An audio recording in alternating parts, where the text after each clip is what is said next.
राष्ट्रीय राजनीति का सपना देखने वाले केसीआर को कांग्रेस ने कैसे उनके ही घर में दी मात, इस सर्वे में हुआ खुलासा।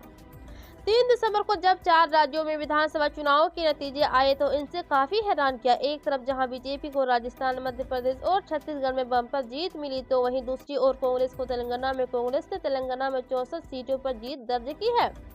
यहाँ रेवंत रेड्डी ने मुख्यमंत्री पद की शपथ भी ले ली है। 3 राज्यों को गंवाने के बाद इस स्टेटस के नतीजे ने कांग्रेस को थोड़ी राहत जरूर दी है। कांग्रेस ने बाकी राज्यों में खाते जनाधार के बीच जिस तरह का प्रदर्शन यहाँ किया है उससे लोग यहाँ जीत के कारणों को तलाशने में लगे हैं। क्या प्रदेश अध्यक्ष के पद से कमलनाथ ने दे दिया इस्तीफा? कांग्रेस ने साफ की तस्वीर। मध्य प्रदेश में कांग्रेस की करारी हार के बाद खबर सामने आई थी कि कांग्रेस हाईकमान ने कमलनाथ से इस्तीफा मांगा है। वहीं अब मध्य प्रदेश कांग्रेस ने औपचारिक तौर पर इसका खंडन कर दिया है। कांग्रेस की तरफ से बताया गया है कि कमलनाथ से कांग्रेस ने इस्तीफा नहीं मांगा है। कांग्रेस को ऑफिशियल एक्स पूर्व में ट्विटर हैंडल पर लिखा, प्रदेश कांग्रेस अध्यक्ष में पूर्व मुख्यमंत्री कमलनाथ के इस्तीफे देने संबंधी खबर पूर्णतः अस्थिया व निराधार है। मध्य प्रदेश कांग्रेस कमेटी इसका खंडन करती है। पहली बार किसी मुख्यमंत्री को बनाया गया पर्यवेक्षक, मनोहर लाल आएंगे भोपाल। मध्य प्रदेश विधानसभा चुनाव के बाद मुख्यमंत्री पद फाइनल करने के लिए चर्चा जारी है। इसी बीच मध्य प्रदेश में मुख्यमंत्री पद को लेकर भाजपा ने पर्यवेक्षकों को नियुक्ति किया है, जिसमें एक पर्यवेक्षक खुद ही मुख्यमंत्री है। मध्य प्रदेश के लिए जिन नेताओं का नाम फाइनल किए गए हैं उनमें हरियाणा के मुख्यमंत्री मनोहर लाल खट्टर के अलावा आशा लकड़ा और के लक्ष्मण का नाम शामिल है। ये तीनों नेता मध्य प्रदेश पहुंचेंगे और विधायकों से मुलाकात करेंगे। अब तय होंगे मुख्यमंत्री एमपी, छत्तीसगढ़ और राजस्थान के लिए पर्यवेक्षकों का ऐलान। मध्य प्रदेश, राजस्थान और छत्तीसगढ़ में मुख्यमंत्री पद के चयन के लिए भाजपा ने पर्यवेक्षकों का नाम तय कर दिया है। तीनों राज्यों के लिए 3-3 पर्यवेक्षक तय किए गए हैं। अब ये पर्यवेक्षक शनिवार या रविवार को संबंधित राज्य के विधायकों की बैठक में हिस्सा लेंगे और सब कुछ ठीक रहा तो रविवार को मुख्यमंत्री का ऐलान कर दिया जाएगा। लौट फिर चुके कंगाल पाकिस्तान से, हमास को आखिरी उम्मीद, कहा पाकिस्तान से डरता है इजरायल।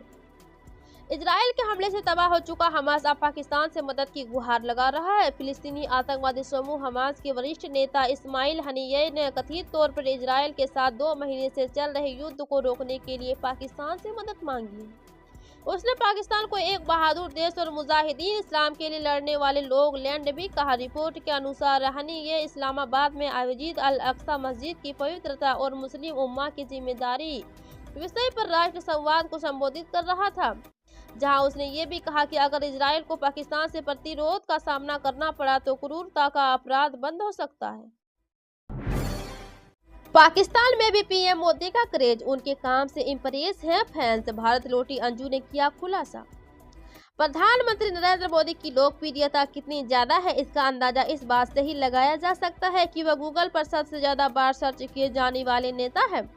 इस मामले में अमेरिकी राष्ट्रपति जो बाइडेन और ब्रिटिश पीएम ऋषि सुनक भी उनसे पीछे हैं। सितंबर में ग्लोबल रेटिंग अप्रूवल की ओर से जारी की गई दुनिया भर की लोकप्रिय नेताओं की लिस्ट में पीएम मोदी टॉप है। उनको पसंद करने वाले की पाकिस्तान में भी मौजूद है। पाकिस्तान से भारत लौटी अंजू ने इस बात का खुलासा किया है जब से अंजू भारत लौटी है। छत्तीसगढ़ चुनाव में गुरु शिष्य की अनोखी लड़ाई, पहले 67,000 वोटों से हराया, फिर पैर छूकर लिया आशीर्वाद। छत्तीसगढ़ के विधानसभा चुनाव में पूरे देश को चौंकाए। चुनाव से पहले कांग्रेस की लहर का दावा किया जा रहा था, लेकिन मतगणना के बाद बीजेपी की साइलेंट आंधी ने सबको हैरान कर दिया। ऐसे में चुनाव में कई दिलचस्प हिस्से भी देखने को मिले। कहीं कोई सैनिक मंत्री के खिलाफ चुनाव लड़ रहा है तो कहीं चाचा भतीजे और मामा भांजे में लड़ाई दिखी। इसी तरह रायपुर दक्षिण विधानसभा में गुरु शिष्य की चुनावी लड़ाई भी देखने को मिली। इस लड़ाई में शिष्य ने गुरु को पूरे देश में सबसे ज्यादा मार्जिन से हरा दिया है। अब राजस्थान में जल्द होगा मुख्यमंत्री पर फैसला, बीजेपी ने इन्हें बना दिया है पर्यवेक्षक। राजस्थान में मुख्यमंत्री के चयन के लिए भारतीय जनता पार्टी ने एक कदम आगे बढ़ा लिया है। बीजेपी ने राजस्थान के लिए पर्यवेक्षक नियुक्त कर दिए हैं। पार्टी ने केंद्रीय रक्षा मंत्री राजनाथ सिंह, राज्यसभा सांसद सरोज पांडे और बीजेपी राष्ट्रीय महासचिव विनोद तावड़े को पर्यवेक्षक बनाया है। बीजेपी के ये तीनों दिग्गज अब राज्य में जाकर मुख्यमंत्री पद के लिए विधायकों से बातचीत करेंगे और फिर पूरी रिपोर्ट केंद्रीय नेतृत्व को सौंपेंगे। बीजेपी का केंद्र नेतृत्व इन ऑब्जर्वर्स की रिपोर्ट के आधार पर ही राजस्थान के मुख्यमंत्री चुनेगा। मध्य प्रदेश, राजस्थान और छत्तीसगढ़ में सस्पेंस होगा खत्म, कल हो सकता है सीएम के नाम का ऐलान, बीजेपी ने नियुक्त किए पर्यवेक्षक। बीजेपी ने मध्य प्रदेश, राजस्थान और छत्तीसगढ़ में पर्यवेक्षकों के नाम का ऐलान कर दिया है। ये पर्यवेक्षक ही हर राज्य में वहां के विधायकों से बात करके सीएम के चेहरे का नाम का ऐलान करेंगे। बीजेपी ने रक्षा मंत्री राजनाथ सिंह को राजस्थान का पर्यवेक्षक बना है, वहीं विनोद तावड़े और सरोज पांडे को उनका सहायक सर्वेक्षक बनाकर भेजा है। ये पर्यवेक्षक तीनों राज्यों के विधायक दल की बैठक में जा रहे हैं। सूत्रों के मुताबिक सुबह पर्यवेक्षक तीनों राज्यों में जाएंगे और विधायकों के साथ बैठकर कल शाम तक सीएम पद के नाम का ऐलान कर देंगे। लोकसभा में महुआ मोइत्रा पर एथिक्स कमेटी की रिपोर्ट पेश। पैसे लेकर संसद में सवाल पूछने के आरोपों में घिरी तृणमूल कांग्रेस के सांसद महुआ मोइत्रा के खिलाफ आखिरकार लोकसभा में एथिक्स कमेटी की रिपोर्ट पेश कर दी गई।